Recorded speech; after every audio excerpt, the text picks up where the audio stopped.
waiting for you. Stand back, lads!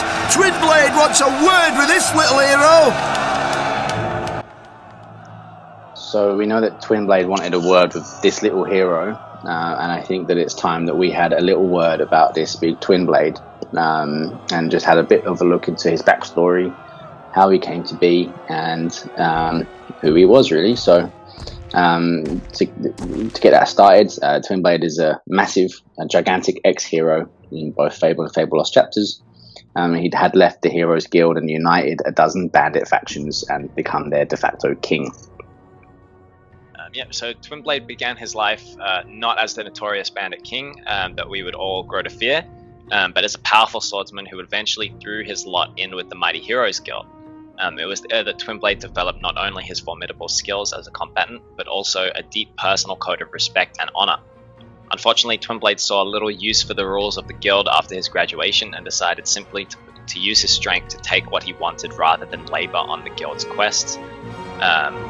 Forming a resentment of the other heroes and a love of gold, Twinblade fled into the forest and became a thief. After training his strength and ruthlessness on other bandit clan leaders, he ascended the ranks of banditry, eventually uniting all the forest clans and becoming the first king of bandits. So after the hero of Oakvale escorts the traders through Darkwood and gains some renown, his mentor Maze informs him that the culprit behind the infamous raid on Oakvale was none other than the Bandit King. As an additional incentive, Maze claimed that Twinblade had a blind seeress in his company that could help the hero track down his long-lost sister, Teresa. Taken to the abandoned road, the hero of Oakvale fought through the bandits and snuck his way through Twinblade's camp, eventually coming face to face with the Bandit King himself. Beating him in single combat, the hero discovers that the blind seeress is in fact Teresa herself, who reveals that Twinblade actually saved her from her impending death after Jack of Blades, the true commander of the raid, cut out her eyes and left her for dead.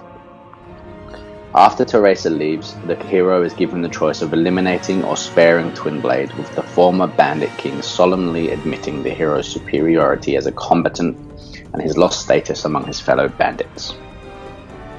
So whether the hero decides to kill Twinblade or spare him, he or his followers eventually hire assassins that will periodically ambush the hero in an attempt to get even with them.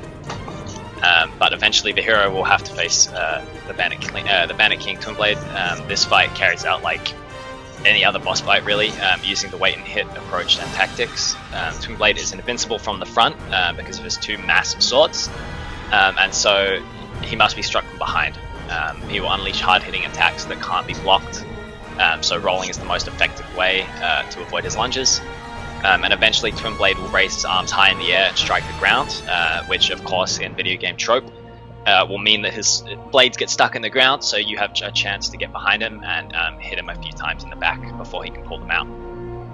And basically you continue this pattern until the end of the fight, by also avoiding the ring of bandits around the edge of the arena, because they will sort of smack you and push you back in towards Twinblade. So that's basically free damage if you step near them, so don't do that, and just focus on kiting Twinblade until he stabs the ground if possible. So if you do choose to kill Twinblade, all of the surrounding bandits will join in on the fight, which can make it quite difficult. Alternatively, you can kill the bandits around Twinblade without killing him for experience and without having to fight him at all. This can also be done before you then attack him too, to make that fight go a lot easier.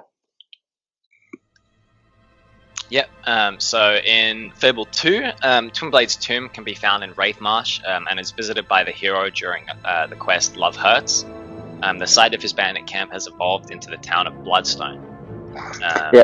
So there's some trivia here as well. Yeah, there is. So there is also a statue of a thin hero in the courtyard near Maze's tower, which depicts a hero holding two elongated twin daggers. This could have been, or earlier on would have been presumed to be Twinblade in his youth, but had been later confirmed to be someone called Holder. So Twinblade himself and Holder are actually the only characters in the series who are depicted wielding two swords at the same time during gameplay. But the hero in Fable can be seen during the intro wielding two swords on his back, so one on his back and the other one that he's practicing with. But it sort of vanishes when he looks into the light, so I guess maybe there was plans to have dual wielding in the game, but we're not really too sure. Looks like it. Within the game files, there are 2 warhammers called Bandit King hammers. These were apparently supposed to be used by Twinblade, but were never made part of the final version of the game. Yep. In Twinblade's tomb during Fable 2, when you open the sarcophagus in the burial chamber, you can see that the skeleton inside is drastically smaller than that of Twinblade's. So maybe it's not him anymore. Yeah, or maybe it's what Fable like to do, which is it's all kind of Fable. It's all a bit exaggerated, and that maybe he wasn't as big as all of that. He was still just he was a big man, but maybe just not a giant like that. Yeah. In Fable 3, Captain Saker bears many similarities to Twinblade, with Saker mirroring Twinblade's battle with the hero of the time, their similar appearances, and allowing the current hero to decide their fates. Yep. So with that's pretty much all of the trivia we have here. So I guess a little bit of our own, conversation on Twinblade. What do you think of him as just an overall character, as a villain, or as when he was a hero, as a hero? Yeah, I mean, he's not obviously the actual first boss fight in the game, but he kind of does represent the first real boss fight in the game, and I think it's a really cool mission, or quest, I should say. I don't know if you ever played the Secret of Monkey Island, a really old PC game going way back. I've seen them. Yeah, pretty amazing, and this whole quest, going up the abandoned road and getting into a bandit camp, it just reminded me of Monkey Island so much, and just, I guess, we know that bandits basically are Fable's version of pirates, really, in a lot of ways, and I don't know, I think he's a really cool character, and I mean, Twinblade would be a really cool name for a pirate as well, wouldn't it? Yeah, 100%. I mean, imagine just a pirate with the steel wielding the cutlasses or whatever, and just calling himself Twinblade. That would still work pretty well. Yeah. So yeah, definitely a really cool character, and I think as an early boss, he sort of shows you that when you find out that he was an ex-hero, but you also find out that he saved your sister, it kind of just goes to show that even though the game sort of presents morality in this sort of black and white, good versus evil sense, I guess, there's still some grey. There are other heroes other than yourself who have gone from being a hero to a villain. I mean, we see with Maze later on as well, and we even see with the public's view of Jack of Blades to some degree as well, but not everyone is as cut and dry as a hero or villain as it seems. So I definitely think Twinblade's a really cool sort of example of that, and definitely a really, really nice boss fight as well. Yeah, and something that I picked up on as well, I mean, he saved Teresa from Jack, but we know that Jack wanted that bloodline, so what I want to know is, in that situation, what actually happened? How did he save her? Did he have to fight Jack? Did he convince him with words, or did Jack just not know that this was the Teresa? I mean, you'd imagine that he would have done. That's why he cut out her eyes, right? Yeah, you would definitely think so, but it also says that Jack left her for dead, so I don't know if maybe he was satisfied with just taking the hero's mother. Was that enough?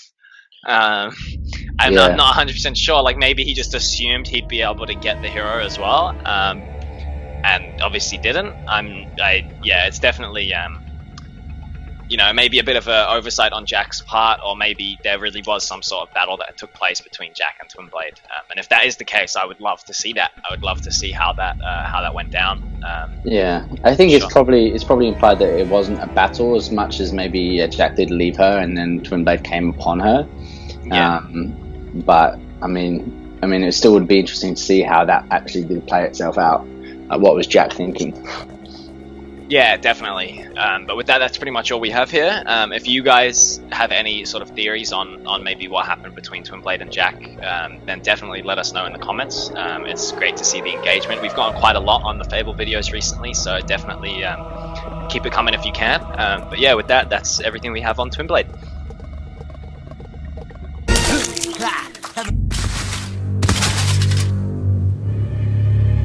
Finish it quick then. I'd do the same for you.